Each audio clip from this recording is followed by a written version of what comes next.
Endspurtpaket ist da.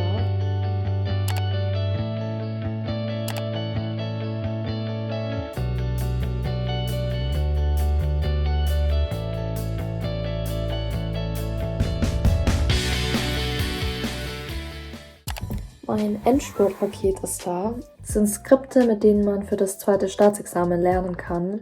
Aber dadurch, dass das Semester noch nicht vorbei ist, werde ich erstmal mit denen für meine Klausuren lernen. Dementsprechend werde ich jetzt schon mal die Lernpläne für meine Klausuren erstellen, damit ich später weniger Stress habe. Also lass uns ganz schnell loslegen, weil ich will nicht so viel Zeit dafür verbringen.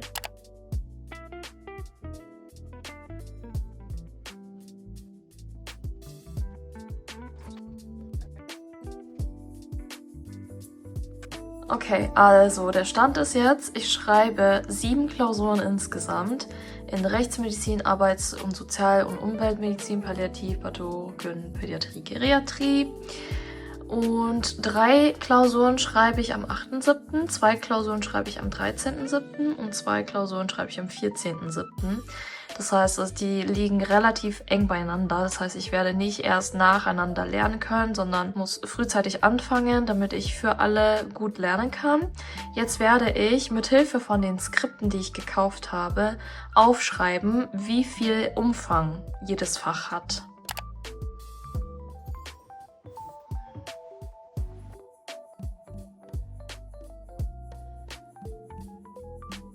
So, jetzt habe ich auch die Seiten aufgeschrieben, wie viele Seiten ich für jeweiliges Fach lernen muss. Und bei den Fächern, wo Plus hinten dran steht, heißt das, ich wahrscheinlich, oder was heißt wahrscheinlich, dass ich ziemlich sicher noch Zusatzmaterialien anschauen muss, bedeutet Vorlesungsfolien, weil die Skripte schon sehr EMPP-nah geschnitten sind. Das heißt, es weicht natürlich von den Uni-Klausuren ab.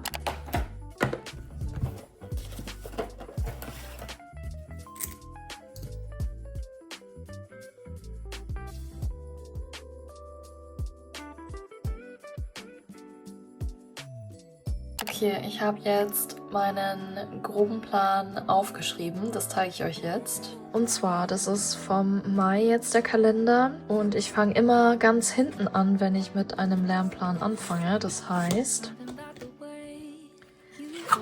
also hier im Juli habe ich aufgeschrieben in Rot, welche Klausuren ich an dem Tag habe und ich plane es immer rückwärts.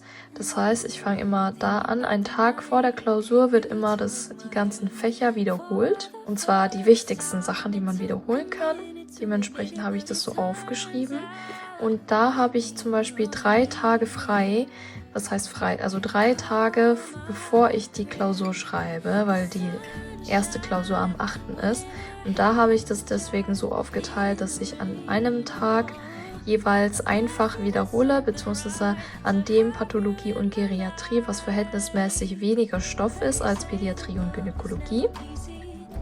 Und dann habe ich am 8. die Klausur, da werde ich auch an dem Tag nichts mehr machen, sondern nur ausruhen. Und davor, einen Tag vor der Klausur, wiederhole ich, wie gesagt, immer alles. Und dann jeweils einen Tag. Und davor, wenn ich sozusagen einen Tag ein Fach gemacht habe, dann plane ich pro Fach 2 Tage ein. Also hier 2 Tage Pädiatrie, dann 2 Tage Gynäkologie, dann hier weiter, 2 Tage Pathologie, 2 Tage und so weiter und so weiter und so fort. Und wenn alles schon vorbei ist und ich noch Zeit habe, dann plane ich pro Fach 3 Tage ein. Also 3 Tage Pädiatrie, 3 Gyn und so weiter und so fort. Und hier habe ich bis hier alle 3 Tage wiederholt und jetzt habe ich ab morgen 11 Tage Zeit, da ist nochmal 11 Tage Zeit und in dieser Zeit, da reicht es ja nicht mehr, dass ich pro Fach 4 Tage einplane. Da habe ich dann überlegt, okay, dann werde ich in dieser Zeit den ersten Überblick von den großen Fächern schaffen, also Gynäkologie und Pädiatrie. Gynäkologie ist ungefähr die Hälfte von Pädiatrie. Ich habe aber trotzdem jetzt mal 5 Tage Gynäkologie und 6 Tage Pädiatrie eingeplant, damit ich das anschaue. Und warum mache ich das so? Also nicht zum Beispiel ein Fach 2 Wochen, das nächste Fach 2 Wochen und so weiter. Wenn ich genug Zeit hätte, würde ich das so machen. Aber dadurch, dass ich ja nicht genug Zeit habe für 7 Fächer zu lernen und da immer irgendwas dazwischen kommen kann, wechsle ich absichtlich zwischen den Fächern immer wieder.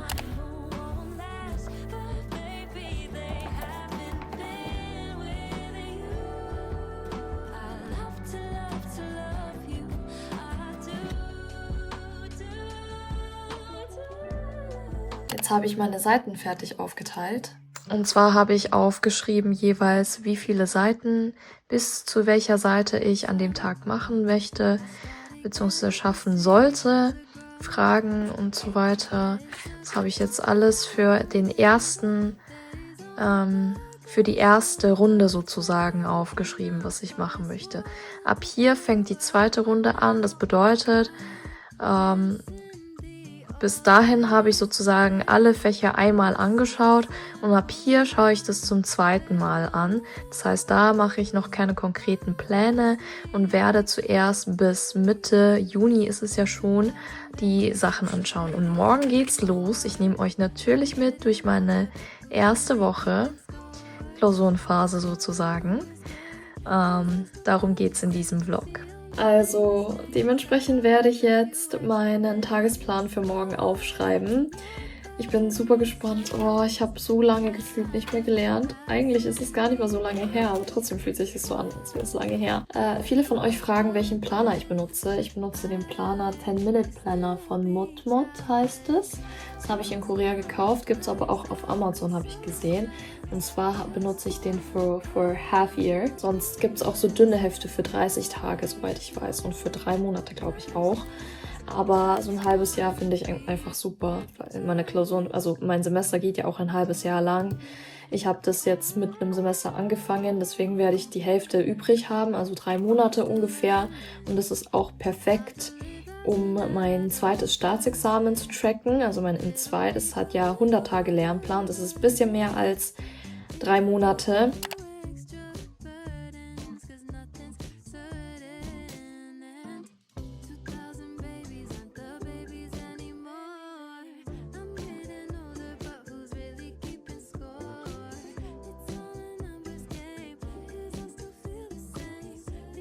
Guten Morgen, es ist jetzt 8:45. Ich habe ja gestern meinen Plan aufgeschrieben. Dementsprechend würde ich jetzt anfangen zu lernen. Mal sehen.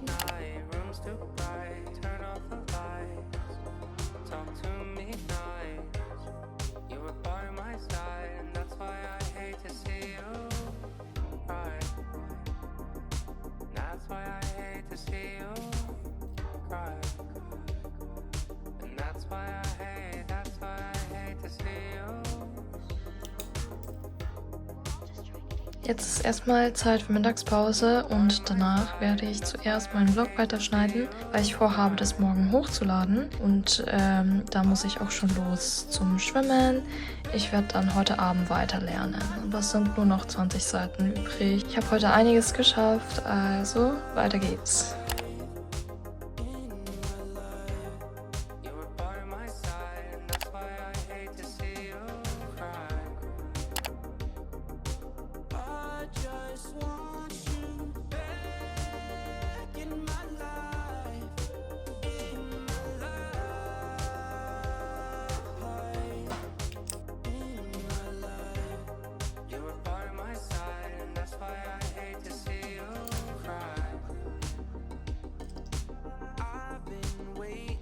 Ich bin wieder zu Hause angekommen nach meiner Arbeit. Ich habe heute den ganzen Tag gearbeitet, von 8:30 Uhr bis 18:30 Uhr. Genau, dementsprechend habe ich heute auch weniger eingeplant. Ich werde jetzt 10 Seiten lernen. Genau, also legen wir sofort los. Ich habe nämlich keine Lust, den ganzen Abend damit zu verbringen. Also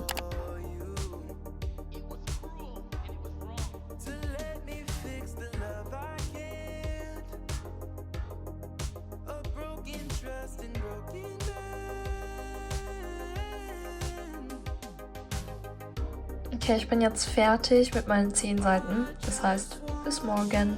Hallo, ich bin gerade von der Uni nach Hause gekommen. Ich hatte von 11 Uhr bis 16 Uhr Unterricht. Jetzt habe ich mich wieder an den Schreibtisch gesetzt und werde weiter lernen. Heute habe ich vor 60 Seiten zu lernen, also fangen wir mal zügig an, damit wir rechtzeitig fertig werden und ich noch ein bisschen freie Zeit habe.